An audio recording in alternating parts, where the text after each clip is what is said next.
Чыныгы жашоодон алынган тасма. Каармандардын аттары өзгөргөн. Байкем, сонун кийимдерди алып келген турбайбы? Кандай зыңкыйган жигит болуп калдың го сен? Апей, сага эмне болду? Мен силерди сагынат экенмин. Ал жакка окуп эле коюнчу. Не сен интернетте балдар сабак атабы? Жок, ал жакта досторум көп. Көппү? Иә, кана. Ким күчтүү? Кана.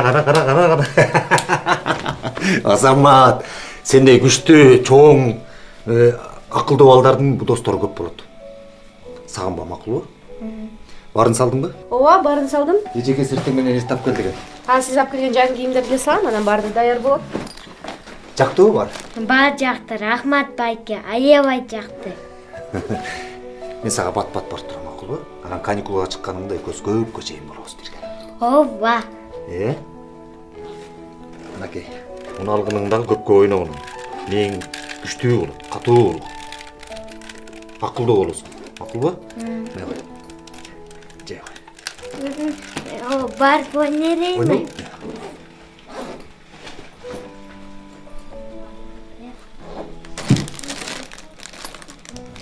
Зарипа? Ай, булмагабы? Анакей бул дагы сепичкасы да бар. Ай, абдан сонун го. Анакей шурусун дагы тагып. Ай, аябай сонун турбайбы? Барган жактарга жетти. Бул жерде көйнөктөр, үч бар. Зең. Телефон бу. Анакей телефон жаңы. Англисче отуруп койдум баарын. Мындан сен орусча, англисче интернетке киресиң. Жакшы болбойду? Канча сомго алдыңыз? Акчасын не аласың? Канча? Ала берди. Ибаса.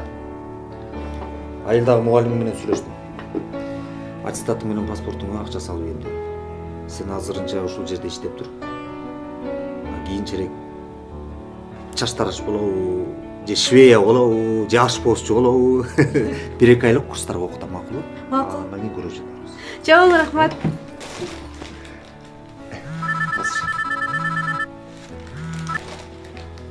Аба. Аз барып калам, макулбу?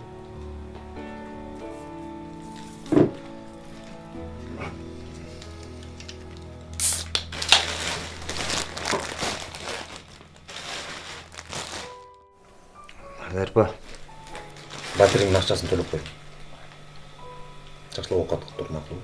Макул. Мен кеттим.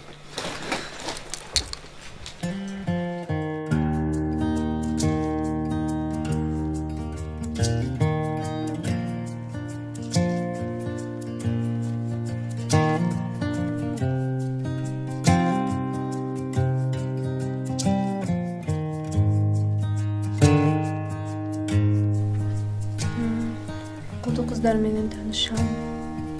Үйлөнүүгө даярмын, баардык шартым бар. Жаш кыздар менен таанышам дейт го. Чалып көрсөм.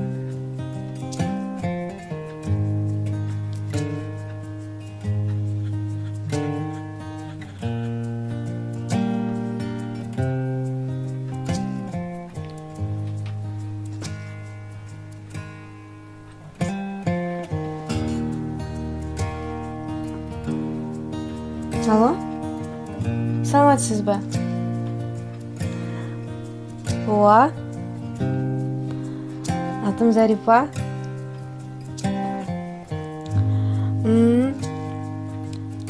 Кээде түн бир убакытка чейин иштеп калам.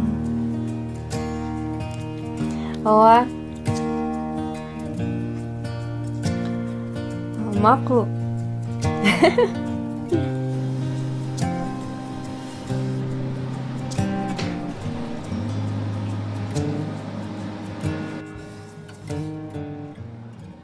Зарипа? Бүгүн иштерди эртерээк бүтүргөнгө аракет кылалычы, Макул, аракет кылайын. Мен бүгүн бир жигитке жолукмакмын. Сен жигитиң барбы? Жок. А мен жигиттерим көп. Биринен өтүп бири жакшы.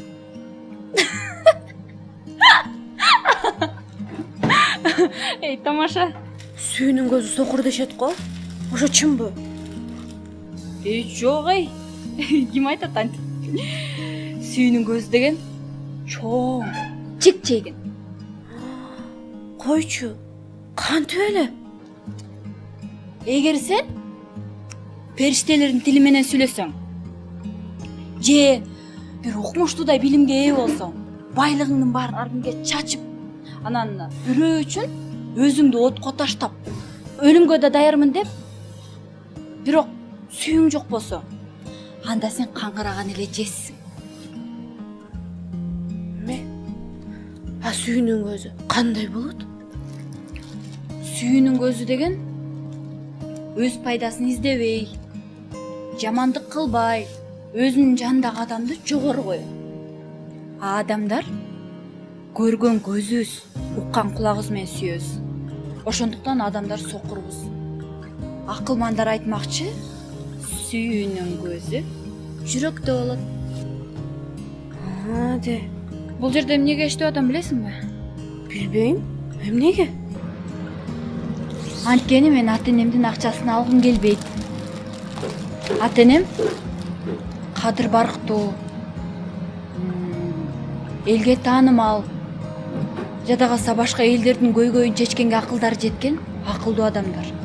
Анан Мени бир эмесчи, 2 окуу жайды бүтүртүштү. Акча, кийим, тамак аш бардыгы жетиштүү. Бардыгы бар. Үйдө бардык шарттар бар. Анан эле жай келгенде мен колума акчаны карматышат дагы, каалаган жагыма жалгыз эс алганын жөнөтүп жиберишет. ай, анда аябай сонунда. Ооба сон. Ата-энем айтат: "Сага бардыгы жетиштүү, бардык нерсең бар. Сага дагы эмне керек?" дейт. А бирок менин кандай көйгөйлөрүм бар. Алардын кам көрүп аткандарынан да башка нерсеге муктаж экенимди чечкенге акылдары жетпей да, билбей да коюшту. Ата-энең эмнени билиши керек эле? Мен үчүн жок дегенде алар жумасында бир жолу убактыларын бөлүп, мени менен сүйлөшүп, сырдашып койсо болмок да. Эй, сен эмнени түшүнмөп эле?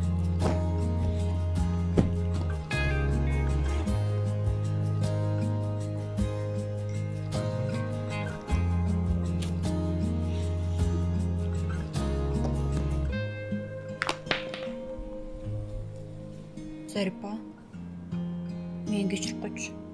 Катты түйө алма окшойм э? Сонун көйнөк э? Сон көйнөк. Бул жактары сон тиги. Билесиңби? Сен менин ушундай отурганыма абдан кубанычтамын. Сен татынакай кыз экениңди телефондон үнүңдү укканда эле билгем. Сенин ар бир кыймылың, көздөрүң мени элжиретип баратат. Байкашымча, сен өзүңдүн ишиңе дагы тыкан так аткарган акылдуу кыз көрүнөсүң. Билбейм, өзүмө байкалбайт деле. Сенин колдоруңду, назик колдоруңду кырмагандан да чочулап жатам. Бирок мен сени бийге чакырам. Мен бийлегенди билбейм да. Мен сага үйрөтөм. Ошон үчүн чакырып жатпайм.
сага бул жер жактыбы?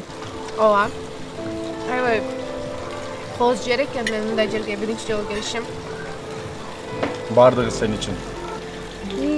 Сиз мага акча берем деп жатпадыңыз беле? Эмнеге антпай айттыңыз?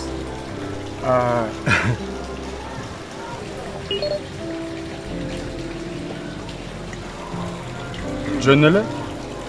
Сендей акбудай болгон кызга өзүмдүн тунук сезимимдин белгиси катары тартууласам болобу? Билесизби?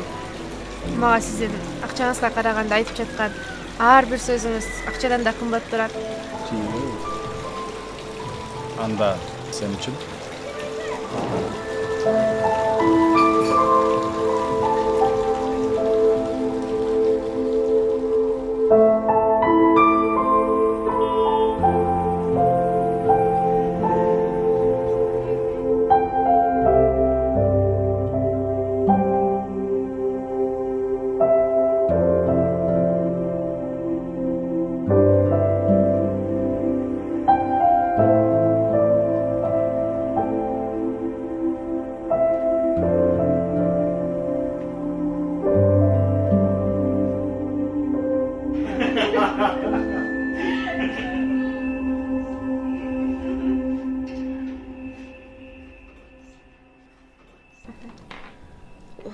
Башым.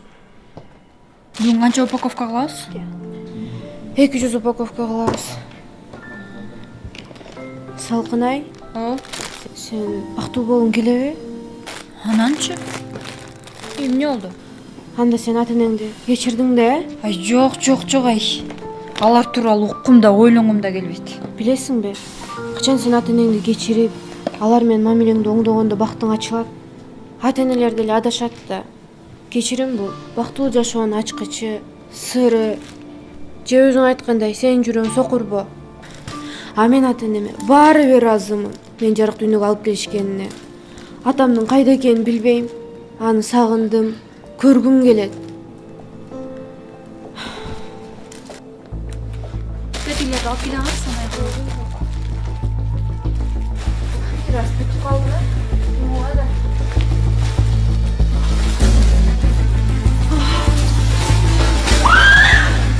Зарипа! Эй, Зарипа! Зарипа, эмне болду сага? Зарипа, дейм! Ай, кечи адамга! Зарипа! Өзүңдү ат көрүп Зарипа! Ай, тезерден суу алып кел. Ай, Зарипа. Жок. Ана болуп эмес да. Кандайча? Мен жашырамын да. Кандайча? Жок! Жок! Кандай болушу эмес!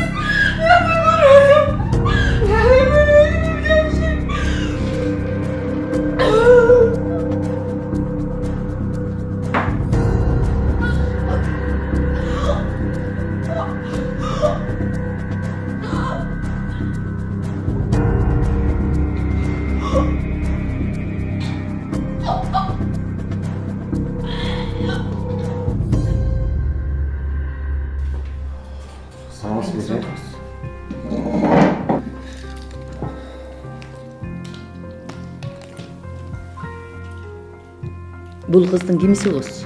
Бир тууган байкеси болот. Байкесизби? Ооба. Карындашыңыздын күйөөсү барбы? Жок. Эмнеге? Жашы канчада? Паспорту барбы деги?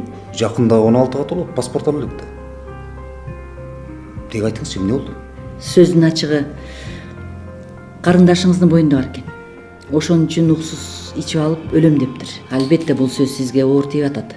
Бирок болор иш болуптур. Карындашыңызга сиздин жардамыңыз керек. Жакшы сөзүңүз, жакшы мамилеңиз.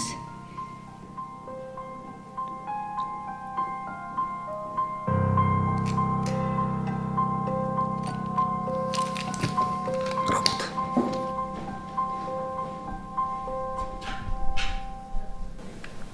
Дагы 3-4 сааттан кийин кайтып алабыз. Ага чейин жазып турабыз.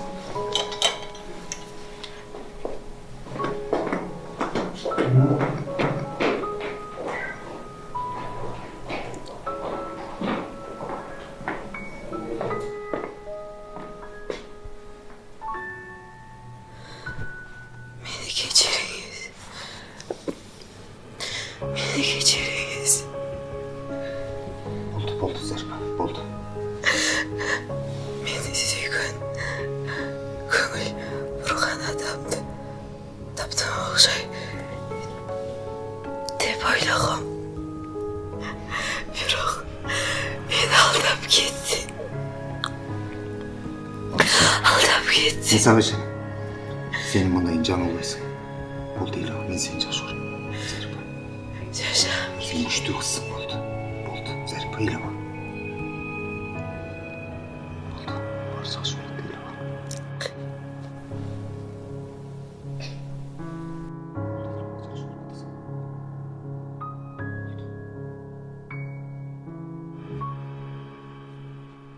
Акыркы убакта биздин балдарыбыз тарбиясы төмөндөп кетти, мээрими калбады, ар кандай жаман жолдорго барып атат деп биз улуулар көп эле капа болуп атабыз.